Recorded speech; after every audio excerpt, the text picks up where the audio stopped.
आप सभी का स्वागत है आज के इस लेक्चर में। तो आज के इस लेक्चर में हम अपने चैप्टर के जो भी टॉपिक्स हैं उनके बारे में कुछ और बातें करेंगे और उनको समझने का ट्राई करेंगे। एक चीज याद रख लीजिए, study is not hard, but ये तीन चीज फॉलो करना इज रियली हार्ड। कौन कौन सा? निरंतरता, धैर्य और अनुशासन। ये अगर तीन चीज आपके अंदर हैं तो आप अपना एग्जाम क्लियर कर सकते हैं। कोई भी एक चीज मिसिंग हुआ, you will failed in your exam. तो निरंतरता, धैर्य और अनुशासन, ये तीन चीज अगर हमारे अंदर रहेगा तो हम कोई सा भी एग्जाम क्लियर कर सकते हैं। Not even JEE NEET but also UPSC और much of the harder exam normal. चलिए हम अपना ट्राई करते हैं आज बेस्ट देने का। लेक्चर में आप भी बेस्ट दे सकते हैं, पढ़ाई करिए, मेहनत करिए साथ में। लेक्चर 1 में हमने रिकैप क्या पढ़ा था उसका जरा एक रिकैप कर लेते हैं। हमने वाई मैप देखा। वाई मैप क्या चीज है? ये मोल्स के बारे में कुछ बता रहा है। देखिए, अगर आपको मोल दिया है, मान लीजिए आपको मोल निकालना है और आपको वेट ऑफ सैंपल इन ग्राम में दिया है, तब हम क्या करेंगे, उसको मोलर मास से भाग करेंगे, आपको मोल्स मिल जाए। लेकिन अगर वेट ऑफ सैंपल से मोल निकालने हैं सो विल बी मल्टीप्लाई विया मोलर मास। इसी तरीके से अगर नंबर ऑफ एंटिटीज दिया है तो आप भाग करिए Na से, आपको मोल्स मिल जाएंगे। और अगर मोल से नंबर ऑफ एंटिटीज निकालना है सो वी बी मल्टीप्लाई विया Na। ओके, चलिए। इसके बाद अगर आपको वॉल्यूम ऑफ गैस बट जो प्रेशर है वो 1 atm यूज हो रहा है तो आप डिवाइड करेंगे 22.4 लीटर से, आपको मोल्स मिल जाएगा। उसी तरीके से अगर मोल से वॉल्यूम ऑफ गैस निकालना है और जो भी प्रेशर दिया वो 1 atm है, दैट मीन्स आपका जो लीटर से मल्टीप्लाई करना है वो 22.4 लीटर। मान लीजिए अगर प्रेशर 1 बार कर दिया जाए तब आप जो भी लीटर यूज करेंगे this is your 22.7 LTR litre. इसके अलावा हमने क्या कंसेप्ट जाना था? हमने एक कंसेप्ट एवोगाड्रो के बारे में जाना था। अब कितने भी कंटेनर ले लीजिए, यदि उनमें PVT सब में सेम है तब उसके केस में उनमें मोल्स जो होंगे वो तीनों गैसेस के लिए सेम आएंगे। अगर 3 कंटेनर ले रहे तो तीनों के लिए मोल्स सेम आएंगे, सिर्फ number of moles he same होंगे, हमें ये भी याद रखना। फिर हमने कुछ क्वेश्चंस होमवर्क के लिए दिए थे, आइए उन क्वेश्चंस का थोड़ा बहुत डिस्कशन देख लेते हैं। जितना ज्यादा क्वेश्चन करेंगे उतना ही ज्यादा ग्रेड बनेगा।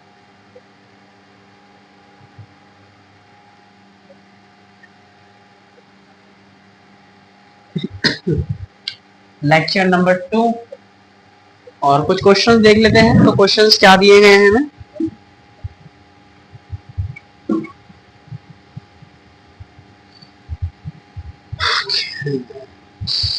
आपका पहला क्वेश्चन है, आपको 3 कंटेनर दिया गया है।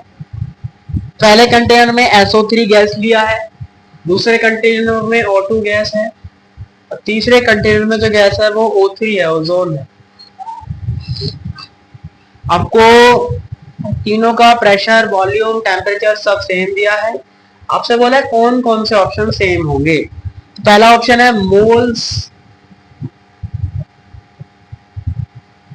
दूसरा ऑप्शन है मॉलिक्यूल्स,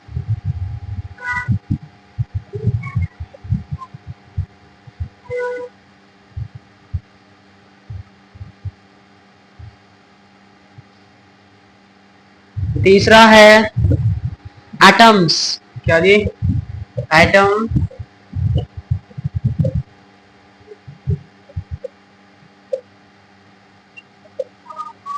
अगला है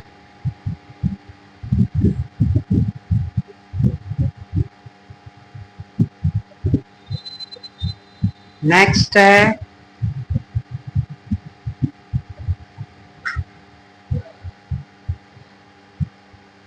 और इससे अगला है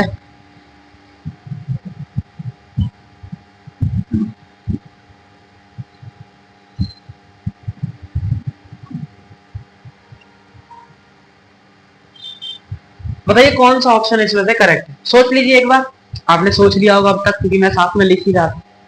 तो भैया मोल्स तो बराबर होते ही हैं और मोल्स को ही मॉलिक्यूल्स भी कहते हैं। मोल्स बराबर मतलब मॉलिक्यूल्स भी बराबर, तो ये दोनों ऑप्शन तो सही है। बाकी क्या हम गलत कर देंगे? थ्योरी तो कहती है कि तीनों सेम नहीं होते, लेकिन हमें चेक करना पड़ेगा। क्या पता कोई वैल्यू ऐसी आ जाए, कोई डिजिट ऐसी आ जाए जिसकी वजह से सेम हमें देखने को मिल जाए, तो कुछ नहीं कह सकते। ओके, चलिए तो देखिए हमें एटम ऑफ SO3 निकालने, तो एटम बोले तो एटोमिसिटी, मतलब मोल्स की मल्टीप्लाई करेंगे एटोमिसिटी से तो नंबर ऑफ एटम मिल जाए, क्योंकि सब में नंबर ऑफ मोल्स सेम है। इसका मतलब जो फैक्टर डिसाइड करेगा कि ये इनके एटम्स बराबर होंगे या नहीं, तो वो फैक्टर कौन सा है, एटोमिसिटी का फैक्टर है। तो हमें इसके लिए एटोमिसिटी निकालनी पड़ेगी। तो SO3 के मॉलिक्यूल्स में एटोमिसिटी कितनी है, इसके मॉलिक्यूल्स में जो एटोमिसिटी है दिस इज 1 और 3 4, इसमें 2 और इसमें 3। इसका मतलब चूंकि सब में एटोमिसिटी अलग आ रही है, इसका मतलब number of atoms never be same. इसी तरीके से अगला है एटम ऑफ SO3 बराबर एटम ऑफ O2। ऑब्वियस है कि wrong, but atom of O2 which is equals to atom of O3, obvious है कि ये भी रॉन्ग ही होगा। और अगर अगला निकालें एटम ऑफ SO3 का रेशियो एटम ऑफ O2 से, तो एटम ऑफ SO3 में कितने हैं 4, इसमें 2, तो रेशियो कितना आ गया 2:1, 2:1। तो इसका मतलब ऑप्शन 1 सही है, ऑप्शन 2 सही है और ऑप्शन 6 सही है, बाकी के 3 गलत है। आई होप आपको समझ आ गया हो, इजी था, that is not much hard. चलिए अगला क्वेश्चन देखते हैं। क्वेश्चन बहुत सारे दिए थे। क्वेश्चन कह रहा है जेईई में 2021 का क्वेश्चन है। अब हम थोड़ा स्पीड तेज करेंगे, बहुत धीरे धीरे कर दिया, क्योंकि हमें ये आज और कल के अंदर ये चैप्टर फिनिश करना पड़ेगा। और इतना वैसा भी नहीं है जो इजीली खत्म हो जाएगा, बेशक लंबी क्लास लेनी पड़े लेकिन कल तक खत्म कर देंगे, ताकि हम मंडे से अपना ऑर्गेनिक का बैच स्टार्ट कर सकें। क्वेश्चन है आपका, the number of atom in 8 gram of solution is इतना। मैं पूरा नहीं लिख रहा, 8 ग्राम का सॉल्यूशन है, 8 ग्राम ऑफ सोडियम, सोडियम के 8 ग्राम में कितने नंबर ऑफ एटम होंगे वो आपसे पूछा है, और नियरेस्ट इंटीजर में देना है। x मल्टीप्लाई 10⁻23 दिया है इसका आंसर, उसमें x का वैल्यू आपको बताना है। आपको जो क्वेश्चन में दिया है वो एटॉमिक मास दिया है इसका, देखो मैंने बोला था क्वेश्चन में दिया रहता है 23U, और Na का वैल्यू दिया है 6.02 × 10⁻23। और ये जेईई मेन 2021 का क्वेश्चन है, कैसे करेंगे आप फटाफट बताइए। तो सिंपल है यार, क्या कुछ भी नहीं करना है। सबसे पहले हम क्या निकालते हैं, मोल्स निकालते हैं। देखो ग्राम में दिया है, क्योंकि ग्राम में दिया था मोल से करेंगे, किससे करेंगे, मोल से करेंगे। 8 डिवाइड में सोडियम 23, तो ये क्या आ गया तुम्हारा, ये नंबर ऑफ मोल्स आ गए। लेकिन आपसे एटम पूछे हैं, तो आप किससे मल्टीप्लाई करेंगे लास्ट में, Na से, और इसका एटोमिसिटी कितना है 1, सिंपल। तो यहाँ पे Na का वैल्यू लिख देते हैं, मल्टीप्लाई कर लीजिए अब, 8 × 48 और 8 दूनी 16, 23 दूनी 46, 46 to 1 0.16, 8 दूनी 16 कर लो यार, यही तो कर लो, बहुत ज्यादा हो जाएगा ना। 23 दूनी 46, 8 में 6 गया 2, 1 0 1 6, ठीक है सही कर रहे थे हम। 7 दूनी 14, 7 21, 8 24, 9 27, 9 18, 9 27 और 9 18, 9 से चला जाएगा, 9 27, 9 18, 18 2 20, ओके 16 से आ गया 9, इसमें पॉइंट लगाएंगे 209 आ रहा है, मतलब 20.9 के समथिंग यहाँ पर आ रहा है। 20.9 मल्टीप्लाई में 23, यही अपना यहाँ पे क्या आ गया अपना, ये आ गया। आंसर में कुछ गड़बड़ है, आंसर 2 के समथिंग आ रहा है, हमने शायद कैलकुलेशन में एरर किया होगा, देखते हैं कहाँ कैलकुलेशन में एरर किया है। चलो यार पॉइंट हटा लेते हैं अगर इतना गड़बड़ ये कर रहा है तो। 8 दूनी 16 और 8 × 48, देयर इज 48 16/23 एंड डिवाइड में 100, ओके।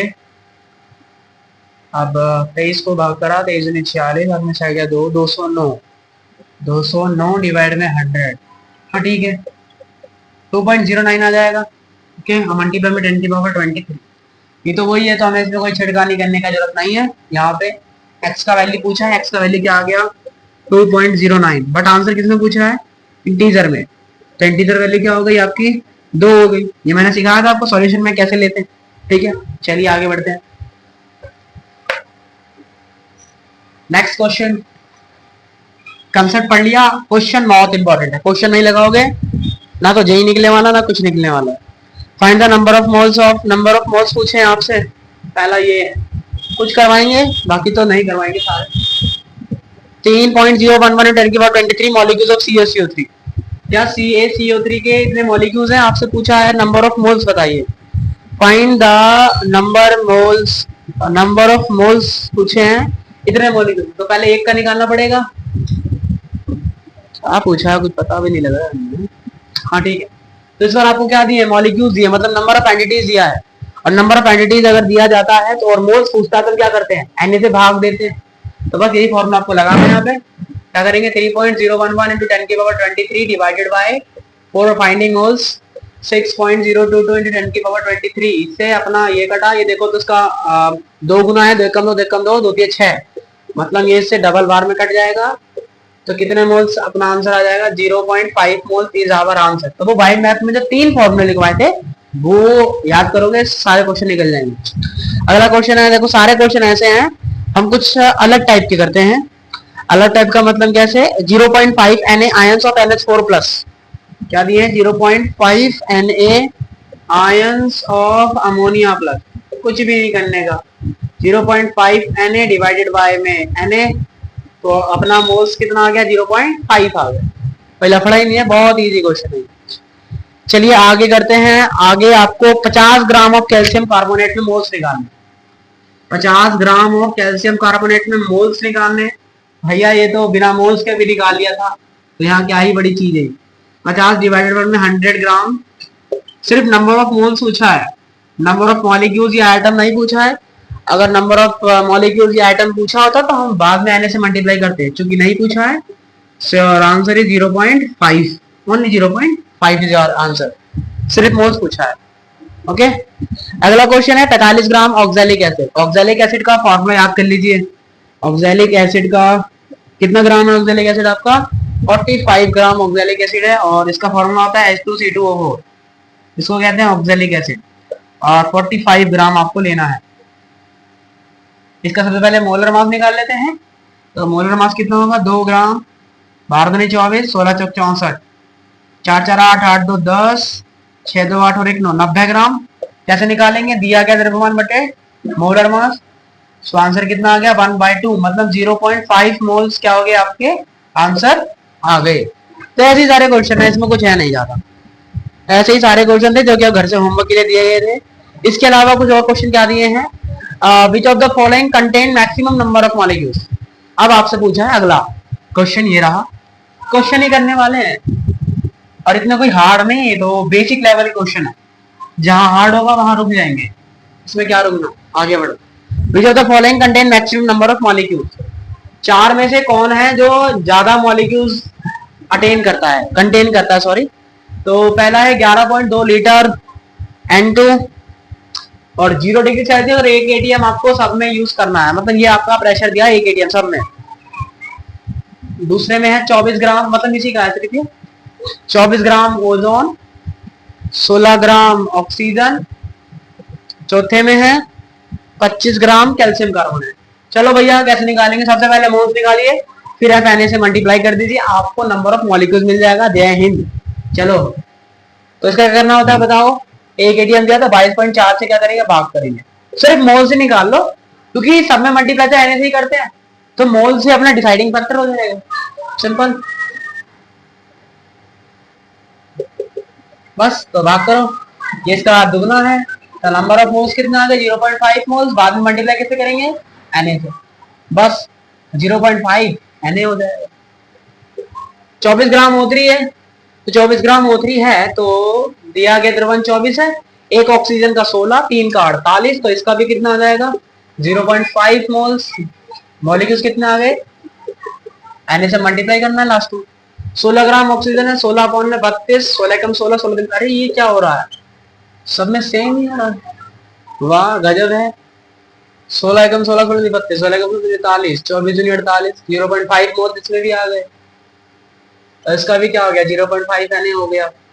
25 ग्राम COCO3 कैल्शियम कार्बोनेट 100 होता है, मैंने कैलकुलेट किया हुआ है, 25 चौके 100, मतलब इसका आ गया 0.25 मोल्स, 0.25 Na इसका आंसर आ जाएगा।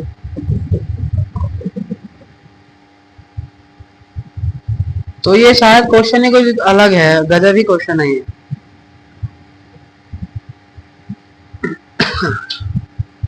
देखो हमने एक गड़बड़ कर दिया ना, एटोमिसिटी से भी तो मल्टीप्लाई करना पड़ेगा, मॉलिक्यूल्स के लिए एटोमिसिटी से भी तो मल्टीप्लाई करना पड़ेगा। हमने तो मोल्स निकाले, एन से मल्टीप्लाई कर दिया। एटोमिसिटी से कौन मल्टीप्लाई करेगा, वो भी हमें करना पड़ेगा। तो इसका एटोमिसिटी कितना है 2, तो आंसर कितने मल्टीप्लाई करेंगे 2 से। इसका एटोमिसिटी 3 से, एटोमिसिटी 2 से, इसका तो 1 3 4 और 1 5 से। 25 पंजे 125, 1.25 Na, इसका 1 Na, इसका 1.5 Na और इसका 1 Na। तो मैक्सिमम कौन सा है, ऑप्शन नंबर बी। इसका आंसर क्या आ गया, ऑप्शन नंबर बी हो गया। समझ आ गया, और अच्छा क्वेश्चन है। इस तरीके से क्वेश्चन है, which of the following contain maximum number of oxygen atom. Number of oxygen atom बोला है और 4 ऑप्शन दिए हैं। पहला है 1 ग्राम ऑफ ऑक्सीजन, दूसरा है 1 ग्राम ऑफ O2, तीसरा है 1 GO3 और चौथा ऑप्शन है सारे में सेम। कैसे निकालेंगे, 1 ग्राम बाय 16, सॉरी हाँ 16 सॉरी कहेगा, सही तो है 16। बस एटॉमिसिटी भी 1 है, तो मोल्स ये आ गए 1/16 Na। इसका निकालते हैं 1/16 का 32 Na, इसका निकालते हैं 1/48 Na। अब देखो ऊपर वाले सब में सेम है और नीचे वैल्यू अलग अलग है, तो याद रखना ऊपर का वैल्यू अगर सेम है और नीचे की वैल्यू आप अगर जितनी बढ़ाते जाओगे, नीचे की वैल्यू जितनी बढ़ती जाएगी आपका आंसर उतना ही छोटा होता जाएगा। लेकिन याद रखना डिसाइडिंग फैक्टर जो ऊपर वाला फैक्टर है सब में सेम होना चाहिए, तभी हम ये वाला तरीका लगा सकते हैं। तीनों में ऊपर 1 1 1 है, लेकिन नीचे 16 है, इसमें 32 है, इसमें 48। तो जिसमें सबसे ज्यादा संख्या होगी नीचे की तरफ उसका वैल्यू उतना ही छोटा हो जाएगा। तो सबसे छोटा वैल्यू इसका आएगा और सबसे छोटा वैल्यू, सबसे बड़ा वैल्यू इसका आएगा। तो maximum number of oxygen atom किसमें आएंगे, ऑप्शन नंबर 1 में आएंगे। ऑप्शन 1 इसका सही आंसर हो जाएगा। अगला क्वेश्चन है, total number of protons in 36 ml of water at 4 degree Celsius, density of water is 1 ग्राम पर मोल। इससे कोई मतलब ही नहीं है, मतलब तो होना चाहिए क्योंकि 4 डिग्री सेल्सियस दिया है। हम जो भी कैलकुलेशन कर रहे थे वो 0 डिग्री सेल्सियस में कर रहे थे। इसका मतलब इसको हमें पीवी बराबर एनआरटी से निकालना पड़ेगा। पीवी बराबर एनआरटी निकालना पड़ेगा। पी फॉर प्रेशर है और आपको डेंसिटी दिया है 1 ग्राम पर ml करके। चलिए इसको बाद में करते हैं।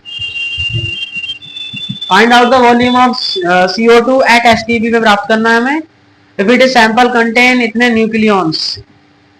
ओके, तो आपको volume find out the volume of CO2 gas at STP if its sample contains 5300 into 10 की पावर 23 न्यूक्लियॉन्स। क्वेश्चन में क्या कह रहा है, इसको पहले रफ करते हैं।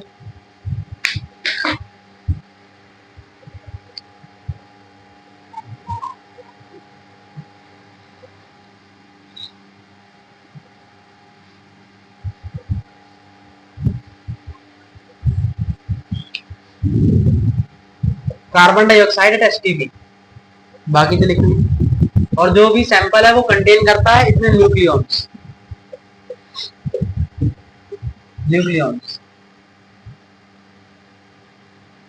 तो बेटा आपको वॉल्यूम बताना है।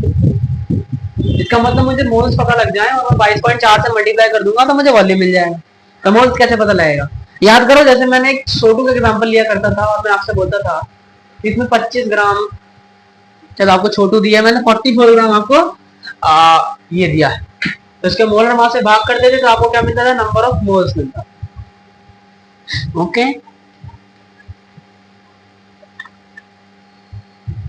अब हम लास्ट में क्या करते थे, क्योंकि हमें न्यूक्लियॉन्स निकालना है तो बाद में इसको, और यहाँ Na तो आना ही था, और फिर इसको किससे मल्टीप्लाई करते थे, न्यूक्लियॉन्स की संख्या। तो एक छोटू में कितने न्यूक्लियॉन्स होते हैं 44, हम किससे मल्टीप्लाई करते थे 40। तो आंसर कितना आता था 44 Na। अगर मुझे पता रहेगा पहले से ही कि इस छोटू में इतने न्यूक्लियॉन्स हैं, ठीक, और मुझे मोल्स प्राप्त करने हैं, तो मैं क्या करूं, टोटल मॉलिक्यूल्स में इतने न्यूक्लियॉन्स हैं तो एक मॉलिक्यूल में कितने न्यूक्लियॉन्स हैं 44। तो अगर मैं 44 से डिवाइड कर दूंगा तो मुझे पता लग जाएगा कितने नंबर ऑफ मॉलिक्यूल्स है 1 Na। अगर 1 Na नंबर ऑफ मॉलिक्यूल्स है तो नंबर ऑफ एंटिटीज पता लग जाएगी, क्योंकि नंबर ऑफ एंटिटीज पता लग गई तो Na से भाग दे दूंगा। तो इसका मतलब मोल्स कितने हैं 1, तो यहाँ भी कितने मोल्स हैं 1। तो वही तरीका हम यहाँ पर भी लगाएंगे, क्योंकि नंबर ऑफ न्यूक्लियॉन्स पता है तो एक CO2 में जितने न्यूक्लियस होते हैं आप उससे उसे भाग कर दीजिए, भाग कर दिया जी। तो ये क्या आ गया, आपके एंटिटीज आ गई। अब नंबर ऑफ एंटिटीज से मोल्स निकालने के लिए हम क्या करते हैं, 6 इंटू 0 2 इंटू 10⁻23 से क्या करते हैं, भाग करते हैं, मतलब एन से भाग करते हैं। 10⁻23 से 10⁻23 कट गया, उसको मैं लगभग 6 मान लेता हूं, इतना ही कर लेते। तो नंबर ऑफ मोल्स आपके ये आ गए, नंबर ऑफ मोल्स मिल गए आपको। तो आपको पता है अगर मोल्स से वॉल्यूम ऑफ लीटर प्राप्त करना है तो मल्टीप्लाई किससे करते हैं, 22.4 लीटर। यहाँ किससे मल्टीप्लाई करेंगे, 22.4। 5344 इंटू 6 मल्टीप्लाई में 22.4। अब शॉर्ट आउट कर लो सारा मामला, करते हैं इसको 22 भी मान लेते हैं। 22 दूनी 44 हो गया, 6 दूनी 12 हो जाएगा, 12 को उससे भाग करा तो 12 12 48, 12 चौक 12 चौक 48, 13 में से 8 गया 5, 12 चौक 48, 12 कम 12 और 12 सत्ते 12 6 72। तो अपना आंसर आ गया 4416। तो नंबर कितना लीटर आ गया आंसर, 4416 लीटर अपना यहाँ पे क्या आ जाएगा, आंसर आ जाएगा। कुछ कैलकुलेशन में एरर होगा तो यू कैन चेक। आगे बढ़ते हैं, कंसेप्ट यही लगेगा। अगर ये कंसेप्ट नहीं समझ आया है कमेंट बॉक्स में लिख दीजिए, या उससे बेहतर रहेगा कि इसी को रिपीट कर लीजिए। 8 gram of oxygen has the same number of molecules as in. बाकी सारे क्वेश्चन जैसे हमने पढ़ाए हैं वैसे ही हैं, आप उन्हें होमवर्क के तौर पर ले सकते हैं, कोई डिफरेंस नहीं है। और यहां से हम जो पढ़ने वाले हैं वो है परसेंटेज कंपोजिशन। अपना जो अगला टॉपिक है ये क्या है, परसेंटेज कंपोजिशन है। परसेंटेज कंपोजिशन का मतलब क्या हुआ कि कोई चीज कितनी है, उसमें कोई चीज कितनी है वो दिखाने के लिए हम परसेंटेज कंपोजिशन का यूज करते हैं।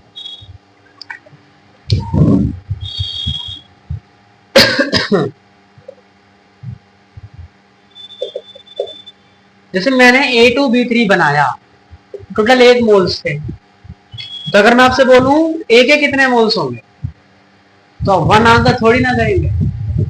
एक ए का 1 मोल है तो 2 ए का कितना मोल होगा, इसका मतलब ए के कितने मोल लगे, 2 मोल लगे। उसी तरीके से बी के कितने मोल लगेंगे, 3 मोल। तो इसी को क्या बोलते हैं, परसेंटेज कंपोजिशन।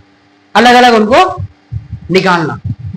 क्वेश्चन करेंगे तो और अच्छी समझ पाएंगे। पहला question, find out the percent calculation, find out the percent calculation of calcium carbon and oxygen in 200 gram of CaCO3 sample.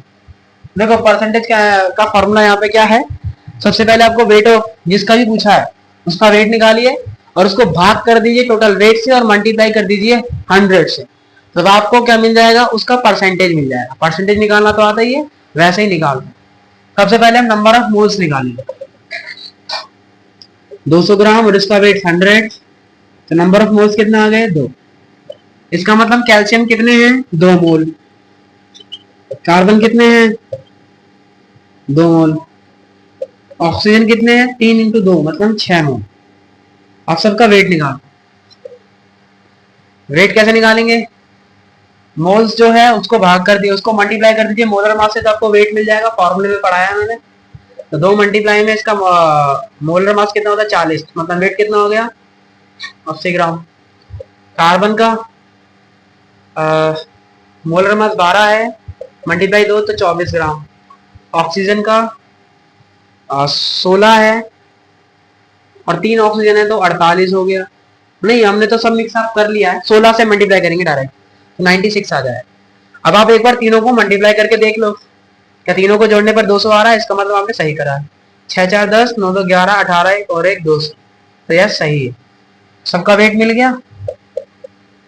अब परसेंटेज कंपोजिशन पूछा था, तो परसेंटेज ऑफ कैल्शियम बराबर क्या होगा, weight of calcium 80 gram divide में total weight multiply में 100, कितना परसेंट आ गया, 40%। परसेंटेज ऑफ कार्बन,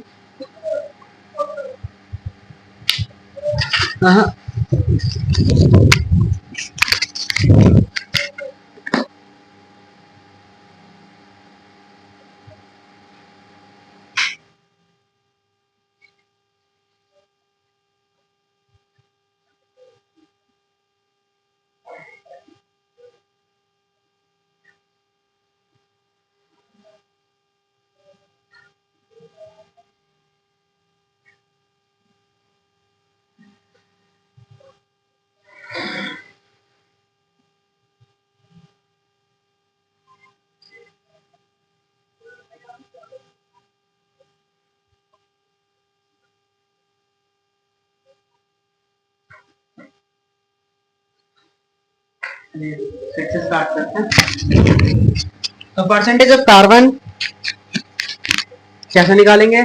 कार्बन का गिवन वेट 24 ग्राम और टोटल वेट 200, 12%। तीसरा तो डायरेक्ट कैलकुलेट कर सकते हो, 40 प्लस 52, 12 मतलब 52 और 100 में से माइनस कर दो, तीसरे का अपने आप निकल जाएगा, 48 आ जाएगा। या आप ऐसे कर लो, परसेंटेज ऑफ ऑक्सीजन, ऑक्सीजन का 96 अपॉन 200, 100 2 से भाग कर 96, 48%। खत्म, टाटा बाय बाय। इसी को बोलते हैं परसेंटेज कंपोजिशन। बचपन में परसेंटेज निकालना सीखा था ना, वही है, बस आपको वेट निकालना पड़ेगा। और वेट निकालने का तरीका हमने कल के लेक्चर में बड़े अच्छे से सीखा, तो यहाँ ये उम्मीद मत करना कि हम ये सिखाएंगे। सिलेबस भी निपटाना, जितना जल्दी सिलेबस करोगे उतना ही जल्दी रिवीजन होगा, और उतना जल्दी रिवीजन होगा उतना ही ज्यादा मॉक टेस्ट दे पाओगे, और जितने मॉक टेस्ट दोगे उतना ही फायदा होगा। कहीं सोच रहे हो कि दिसंबर में सिलेबस करेंगे, तो फिर तो भूल ही जाओ। ट्राई करो कि सितंबर तक, अक्टूबर तक, लास्ट सितंबर तक सब कुछ निपटा दो। कुछ कुछ टॉपिक रह जाते हैं, 80% सिलेबस सितंबर तक हो जाना चाहिए।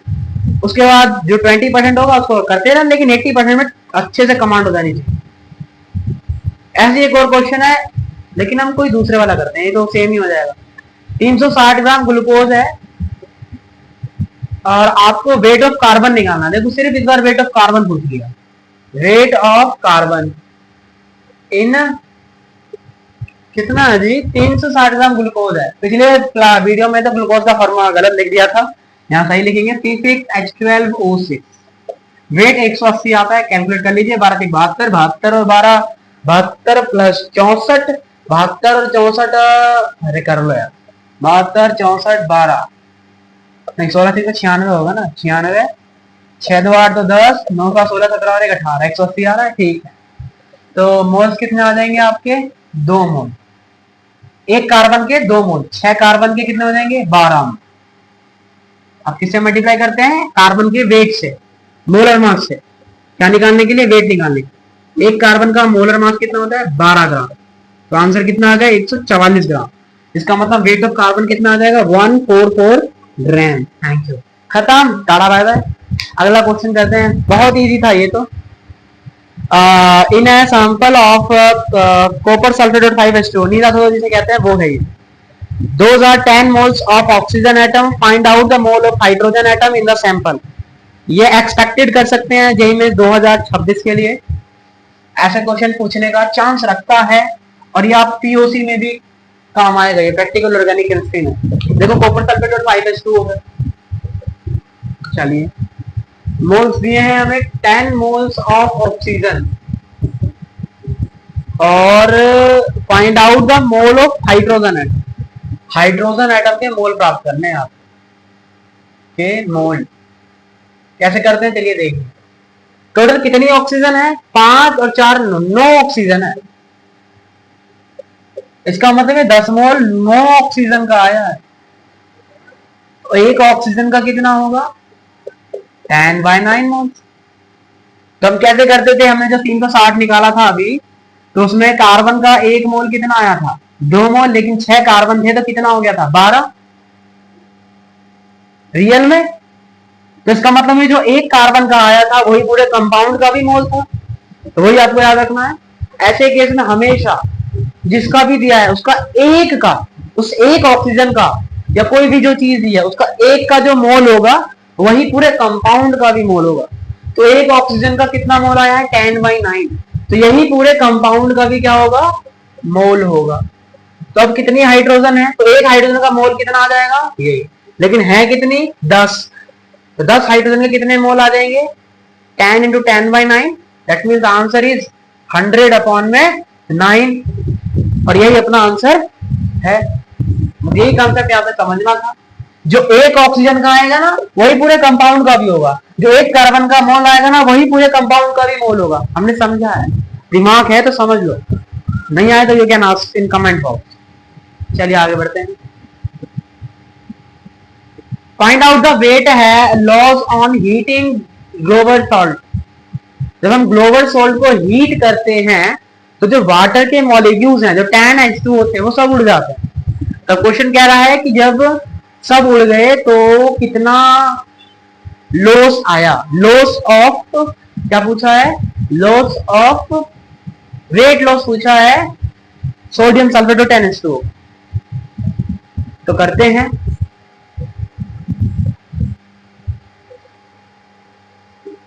ये क्वेश्चन थोड़ा बढ़िया होगा जो हम करने वाले हैं, वेट लॉस वाला question. Find out the weight loss. Weight loss find करना है। Weight loss eating global salt.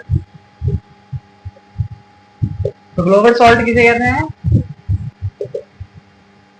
जब आप इसको गर्म करते हो तो 10H2O के जो मॉलिक्यूल्स हैं वो निकल जाते हैं। क्या हो जाते हैं? निकल जाते हैं। तो क्या बचता है? Na2SO4। सो अब जो Na2SO4 बचा है वो कितना बचा है? जो एनहाइड्रस हो गया है उसका आपसे रेट पूछा है, तो कैसे निकालेंगे? मान लीजिए पूरे कंपाउंड का 1 मोल था, इसका मतलब वाटर का मान लिया 1 मोल, तो कितने मोल वाटर निकल गए? 10 मोल वाटर निकल गए। इसका मतलब पूरे कंपाउंड 10 मोल अपना क्या हो गया? वाटर लॉस हो गया। क्या लॉस हो गया? अपना 10 मोल वाटर यहाँ पे लॉस हो गया है।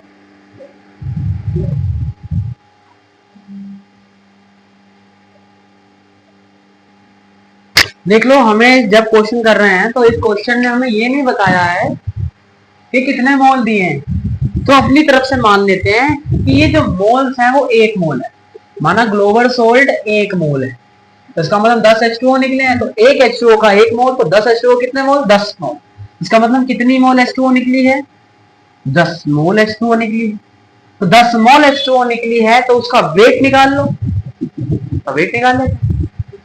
वेट निकालने के लिए इस पूरे मोलर मास से मल्टीप्लाई करेंगे। कितना वेट आएगा? 180 ग्राम।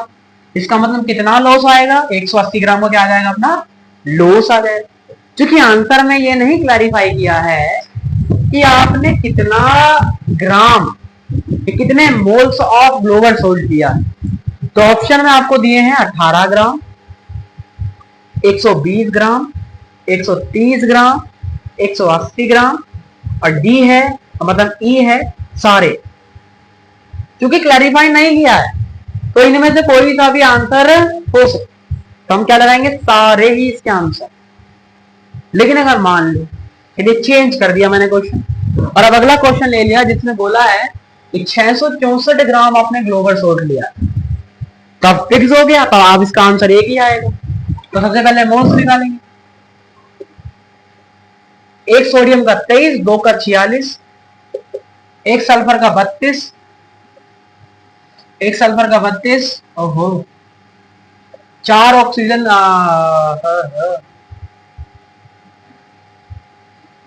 4 और 10, 4 ऑक्सीजन का 64, इधर तो टोटल 18 हो जाएगा। 18 इंटू 10 180, 4 2 6, 6 6 12, 8 6 14, 14 3 17, 17 4 21, 21 और 1 22, 2 2 2, यही है। 3 2 2 आ रहा है, हाँ 2 आएगा ना। तो कितना वेट आ गया? 322 वेट आ गया। तो कितने भाग करेंगे? तो कितने मोल्स आ गए?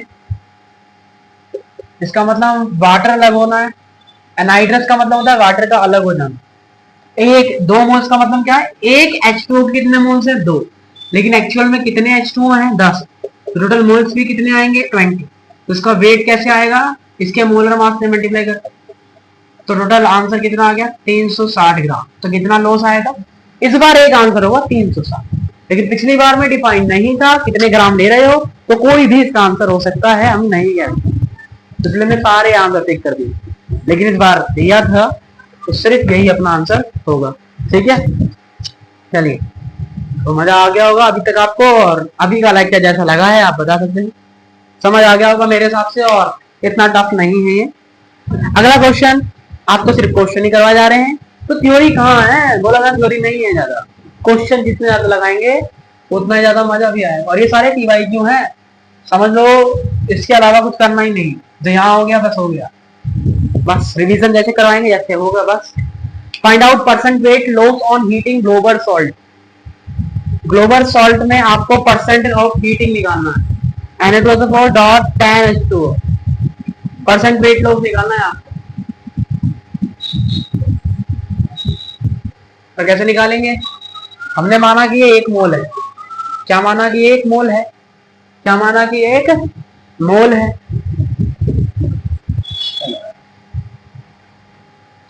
और एक मोल ये है, इसका मतलब इसका मोलर मास कितना होगा, 322 ग्राम होगा। और इसका मोलर मास कितना आएगा, 180 ग्राम। पीछे करके देखा था, मल्टीप्लाई भी 100।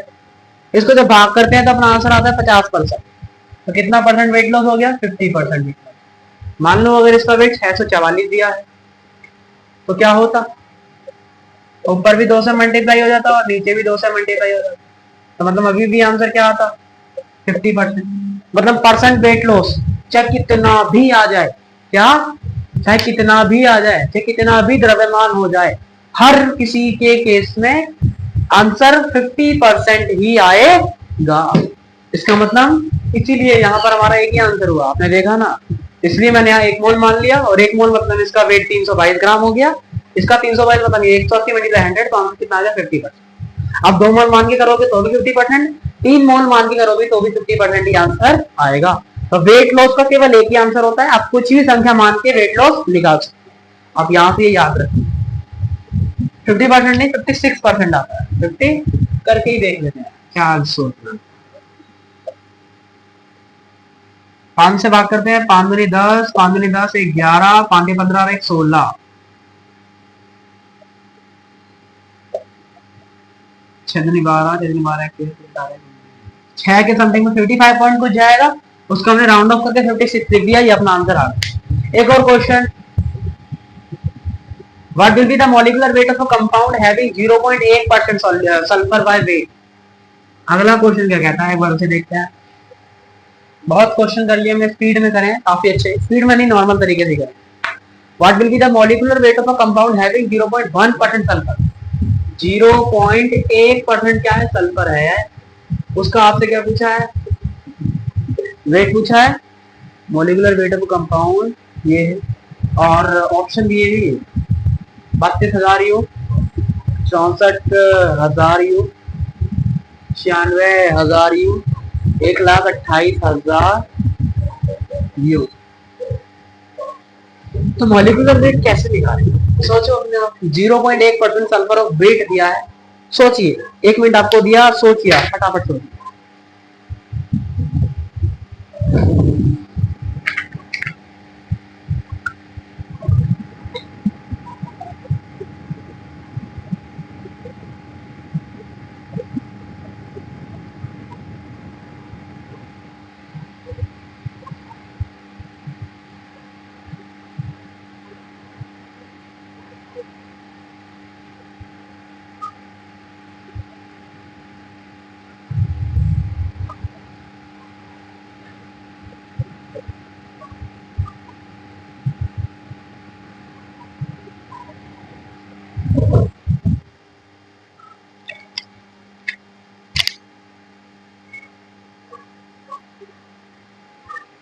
क्वेश्चन कह रहा है कि 0.1% सल्फर दिया है बाय वेट, 0.1% क्या दिया है, सल्फर दिया है बाय वेट। तब आपको मॉलिक्यूल्स का जो वेट होगा वो बताना है, मॉलिक्यूल्स का वेट बताना, इसका वेट नहीं बताना, तो आपको दे दिया। तो इसका मतलब क्या होता है, परसेंट बाय वेट का मतलब क्या होता है कि 100 में इतना भाग सल्फर का होगा। तो मैंने माना ये आपका मॉलिक्यूल है जिसमें इतना था सल्फर, माना मॉलिक्यूल्स का वेट m है, क्या है, m। तो मैंने आपको अभी पढ़ाया था कैसे निकालते हैं, जैसे मुझे सल्फर का वेट निकालना था, परसेंट कंपोजिशन कैसे निकालते हैं, यहां परसेंट लिखते हैं, जिस भी का निकालना होता है उसका वेट लिखते हैं, और डिवाइड में टोटल वेट लिखते हैं, मल्टीप्लाई में 100 करते हैं। सिंपल, यस सर आप सही है। माना मॉलिक्यूल्स का वेट कितना है, कैपिटल M, परसेंट कितना दिया है आपको, 0.8 सल्फर बाय वेट, और एक सल्फर का मोलर मास कितना होता है, 32, और यहाँ क्या लिखेंगे आप, 42। आपको किसका मान चाहिए, M का। माना एक सल्फर एटम है, मैंने क्या माना, एक सल्फर एटम है। क्वेश्चन में नहीं दिया कि 3 है 4 है, मैंने माना है कितने सल्फर एटम है, एक सल्फर। एक सल्फर एटम का 0.1%, तो सल्फर एटम का मास कितना होगा, और एक एटम आपने यूज किया तो 32 ग्राम होगा molar mass. 32 upon m multiply 100, तो m का वैल्यू यहाँ पे क्या आ जाएगा 32 अपॉन मल्टीप्लाई 100 अपॉन में 0.1, पॉइंट आया पर 0 आया, तो आपका आंसर क्या आ गया 32,000 यू, यू में होता है नहीं, इसका मतलब मॉलिक्यूल का वेट क्या हो जाएगा 32,000 यू। मान लीजिए अगर 2 सल्फर होते, अगर 2 सल्फर होते तो मोलर इसका वेट क्या होता 64 यू, वेट क्या होता 64 यू, तब यहाँ कैलकुलेशन क्या हो जाती, तो मॉलिक्यूलर वेट क्या आता आपका 64,000 यू। ऐसे ही 3 होते तो कुछ और आंसर आता, तो इसका मतलब इसका एक आंसर अभी भी फिक्स नहीं है, क्वेश्चन में ये नहीं बोला कि 1 एटम है 2 एटम है कि 3 एटम, इसका मतलब जो भी आंसर 32,000 यू के मल्टीपल में हो गया, देखो 32 से कम 32 32 64, तीसरे में 32 किया, 3 96 हो जाएगा, चौथे बार में 128 हो जाएगा, इसका मतलब जो भी आंसर 32,000 के मल्टीपल में है वो इसका आंसर होगा। तो ये भी 32,000 के मल्टीपल में है, ये भी 32,000 के मल्टीपल में है, ये भी 32,000 के मल्टीपल में है, और ये भी 32,000 के मल्टीपल में है। दैट मीन्स आप कह सकते हैं कि चारों ऑप्शन इसके करेक्ट आंसर होंगे। आ गया समझ कि हमने तो कैसे करा, that is very simple question. आइए एक और ऐसी क्वेश्चन लेते हैं,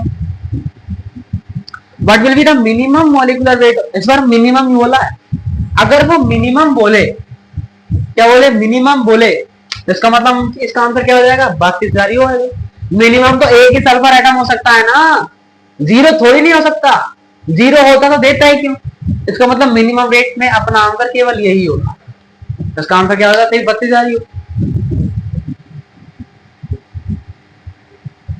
ये क्वेश्चन है। अब जितने भी क्वेश्चन बचे हैं, कितने क्वेश्चन है, एक कितने हैं ये 1 2, ये तो सब करवाए, 1 2 3 4 5 6 7 8 9 10 11 12 13 14 15 16 और 17 क्वेश्चन होमवर्क के लिए, ताकि हम अपने आज के कुछ अलग थ्योरी को तो पढ़ सके, बात क्वेश्चन बहुत सारे क्वेश्चन डिस्कस करें। 17 क्वेश्चन, 17 क्वेश्चन होमवर्क के लिए हैं। कहां से मिलेंगे, TSC JEE NEET Telegram channel पे जाएं और वहां से लेक्चर नंबर 5 का पीडीएफ ओपन करें, वहां आपको सारे इस क्वेश्चन के बाद ही 17 होमवर्क सबसे नीचे के सेक्शन में आपको दिख जाएंगे, वहां से आप कर सकते हैं। और आपको नहीं मिलता है तो कल हम इसका डिस्कशन करवाएंगे, आप वीडियो पोस्ट करें और मेरे कराने से पहले खुद कर, नहीं मिलता तो आप पूछिए, बता सकते हैं कहां से मिलेगा।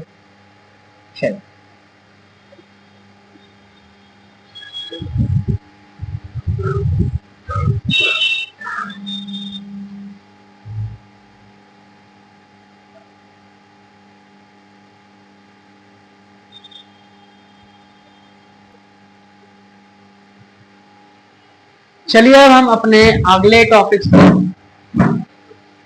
जानते हैं।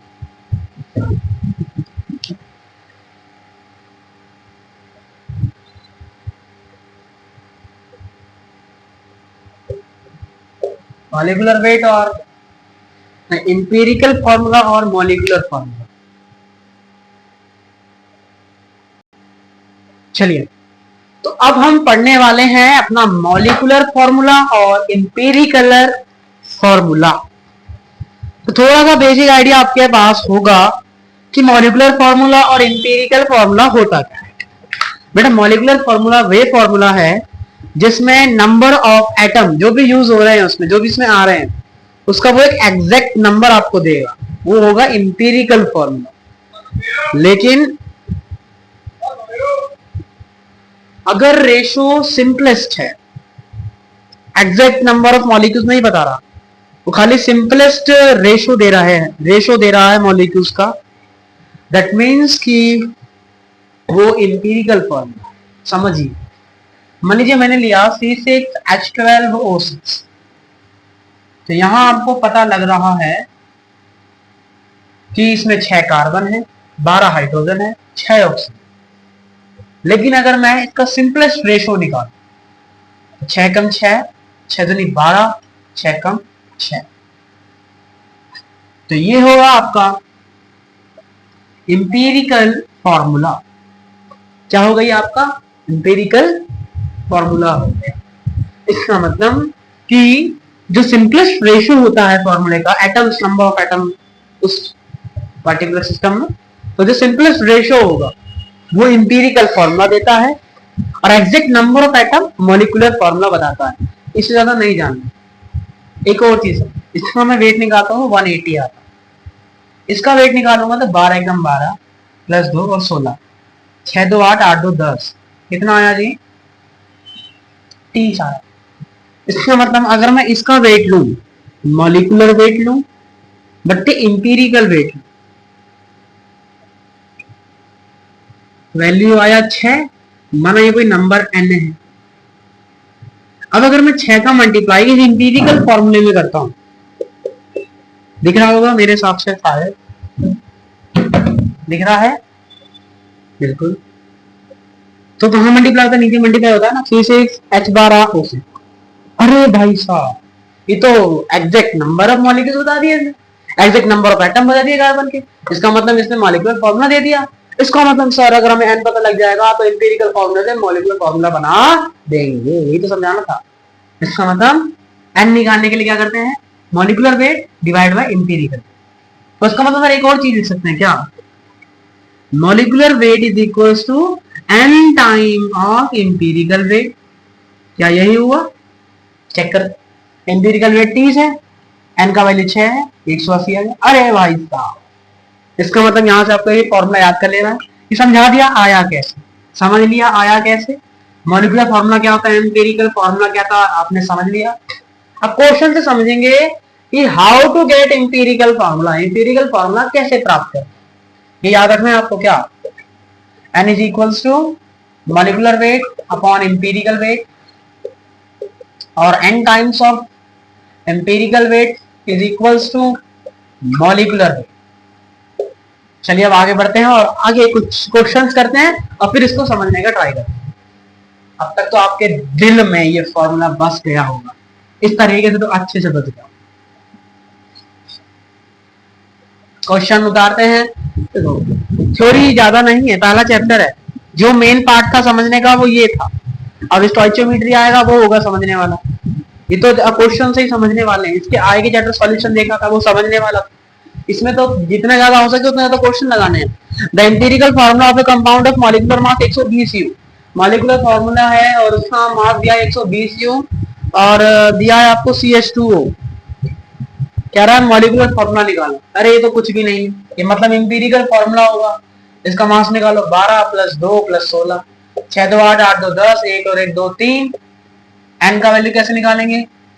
Molecular weight but empirical weight, n का वैल्यू 4 आ गया, 4 से मल्टीप्लाई करेंगे, कितना आंसर आ गया? C4H8O4। मॉलिक्यूलर फार्मूला क्या आ गया? खत्म। और याद नहीं रखोगे कि इससे क्वेश्चन जेईई मेंस में आया है, 2025 में भी आया है, अप्रैल अटेम्प्ट में भी आया है, जनवरी अटेम्प्ट में भी आया है, और हर साल आता है, तो इस साल भी जरूर आएगा। अगला क्वेश्चन करते हैं। फाइंड आउट द, अरे यार ये तो कर ही लिया था हमने, ये क्या है? ये भी क्वेश्चन कर लिया।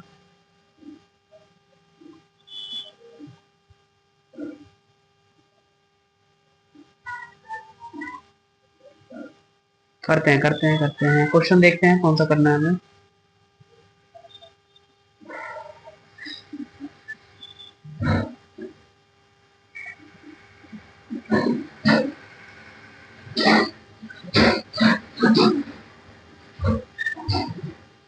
क्वेश्चन कह रहा है एक ऑक्साइड है, एन ऑक्साइड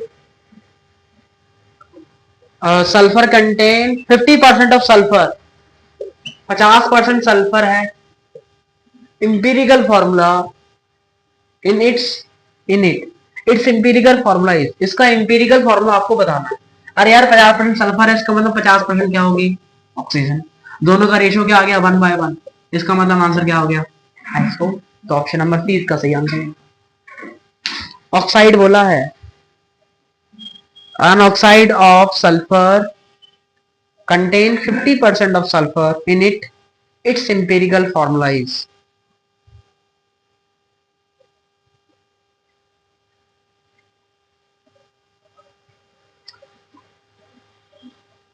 अगला क्वेश्चन है परसेंट ऑफ नाइट्रोजन,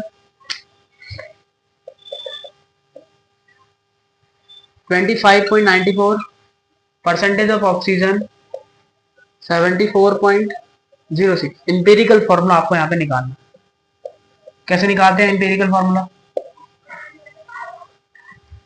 पहले चेक कर लो, ये 100 हो रहा है ना पूरा, 6 4 10 और 10 5 4 9 1 10 7 2 9 1 10 10 हो रहे हैं सारे, सब 10 और 10 बन रहा है। इसका मतलब है कि 100% हो गया। सबसे पहले मॉलिक्यूल्स लिख दी, उसके बाद आप क्या करोगे, जो भी आपका परसेंटेज आया है उसको उसके मॉलिक्यूलर मास से भाग कर दो, फिर जो सबसे छोटा वैल्यू आएगा उसके दोनों को भाग कर दो, फिर इंटीजर बना लो। अब फिर आपका इंपेरिकल फॉर्मूला आ जाएगा। कैसे करना है देखो, इसको भी ऐसे ही करेंगे, अभी इसे रेस्ट पे छोड़ो, अभी अभी करेंगे इसको फिर से। ये देखो 25.94 डिवाइड में नाइट्रोजन का 14 होता है, ऑक्सीजन का 16 होता है, इसको भाग करा तो अपना आंसर आया 1.852।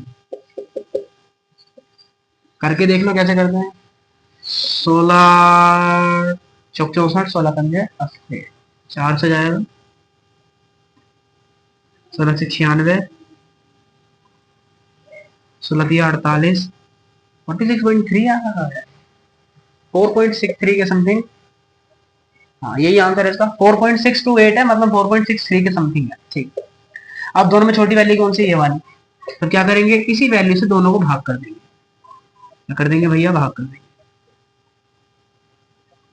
1। अब इसको भाग करो तो 18 दूनी 36 और 18 दिया 54, तो मतलब ये जाएगा 2 पॉइंट समथिंग में। किस में जाएगा ये अपना, भाग ही कर लेते हैं। इसका 4628 आया है, भाग करो, पॉइंट से पॉइंट हटा, भाग ही कर लेगा, तो विभाजन में कुछ गड़बड़ हो गया तो 2 दूनी 4, 2 पंजे 10, 2 8 16 1 17, 2 1 कम 2 और 1 3, 8 में 4 गया 4, 16 में 7 गया 9, पॉइंट लगाया 0 लिखा, 5 से 5 मेरी 10, 5 पंजे 25 और 1 26, 5 40 और 42, 5 का 5 और 1 4 9, मतलब 2.4 समथिंग जाएगा। इसको हम 2.5 लिख सकते हैं। क्या लिख सकते हैं इसे, 2.5, क्या लिख सकते हैं इसे, 2.5 लिख सकते हैं। 2.5 तो इंटीजर नहीं है, तब दोनों को इंटीजर बनाएंगे, और 2.5 को 3 भी नहीं लिख सकते, 2 भी नहीं लिख सकते, क्योंकि लास्ट में 5 आ गया, बताया था क्या रीजन होता है। हम क्या करेंगे, दोनों को 2 से मल्टीप्लाई करेंगे, तो अब दोनों किस में आ गए, इंटीजर में आ गए, तो इसका मतलब n का 2 और o का 5, यही क्या आ गया हमारा, इसका इंपेरिकल फॉर्मूला आ गया। तो ऐसे निकाला जाता है इंपेरिकल फॉर्मूला। बाकी समझने आ गया होगा, बहुत सिंपल तरीका। इसको मोलर मास से भाग करा, इसको मोलर मास से भाग करा, दोनों में छोटी वैल्यू आई उसको भाग करा, फिर आंसर को इंटीजर बनाया, उसके बाद इनके नीचे वैल्यू रख दी, आपको क्या मिल जाएगा, इंपेरिकल फॉर्मूला मिल जाएगा। बस एक बार इसको करके देखते हैं। 50% सल्फर है, इसका मतलब 50% क्या होंगे, ऑक्सीजन। क्या करते हैं, सल्फर के वेट से भाग करा, ऑक्सीजन के वेट से भाग करा, 32 से कम 32, 10 में से 2 हो गया आपका, इसे पहले 2 से भाग कर लेना कि छोटा बन जाए, 25 से 16 आ जाएगा, 16 कम 16, 15 में 6 9, 16 से 14 पंजे 80, 1.5 आ गया, 16 दिया 42, 16 पंजे 80, 2 से मल्टीप्लाई करेंगे ताकि इंटीजर बन जाए, 15 दूनी 30 मतलब 3 बन जाएगा, 35 दूनी 70 मतलब 7 बन जाएगा। तो वैल्यू क्या आ गया, S3O7। कहीं कुछ गड़बड़ किया है, इतना सारा तो आना नहीं चाहिए। हाँ उसने ऑक्साइड बोला था, क्या बोला था उसने, ऑक्साइड, ठीक ही तो है। S3O7 50 और 32, 2 दूनी 4, 2 और 10 और 16, 16 कम 16 .5, और ये 16 के 42.5 37